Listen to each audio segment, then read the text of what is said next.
And I was about 2 or 3 foot underwater, so my snorkel wasn't reaching the surface anymore. I wasn't able to get air. I was starting to take water into my lungs, and it seemed like hours. He grabbed a hold of me and pulled me up to the surface, and he says, "You got to kick your legs." And I looked down, and they weren't moving. This whole time I thought I was fighting. Rip currents are no laughing matter. They are difficult or impossible to see and can occur in the calmest of weather, and they can kill. We nearly lost one of our coyotes in Guam this past July to a rip current. We had the day off and heard that Riptide Beach was the place to go for some real nice snorkeling. Being a farm boy from Kansas, I don't really know much about riptides or currents, but I was told by others, don't go out past the reef. That was what I always heard, so I wasn't going to go out past the reef. And we got to the beach. It was a beautiful sunny day and swam around a little bit, and we noticed pretty up close to the beach the reef was real shallow. It's only about 6 inches below the top of the water, so you couldn't really snorkel without scraping yourself up. So we got out a little further and a little further, and we were probably about 40 to 50 feet inside the barrier reef, and it was about 2 foot of water. It was beautiful snorkeling, a lot of fish, a lot of things to see.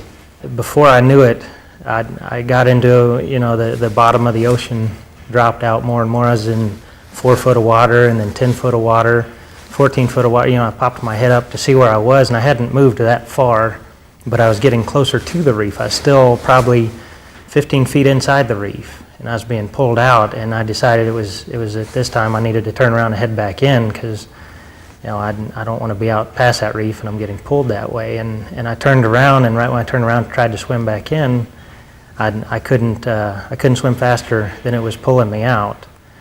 So I just kept fighting and fighting to get back in.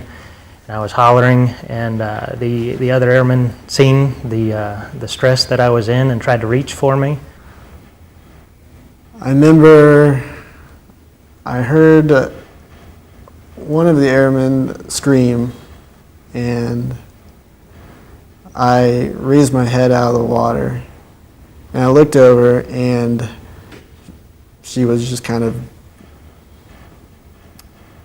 I don't want to say hysterical, but it seemed like she was screaming bloody murder, yelling for help. And then I realized that the riptide had taken him, and the other 2 airmen, maybe they didn't have the strength to help him out, but they swam off to the sides to kind of save themselves. By the time I got to Sergeant Mayfield, the water had been pulling him under. The undercurrent was.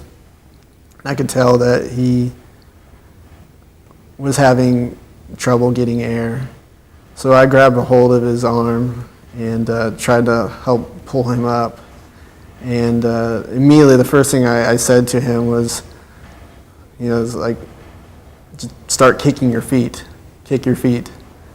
And by this time I was just so out of breath and breathing heavy. I was just trying to get air, and I was about 2 or 3 foot underwater, so my snorkel wasn't reaching the surface anymore. I wasn't able to get air.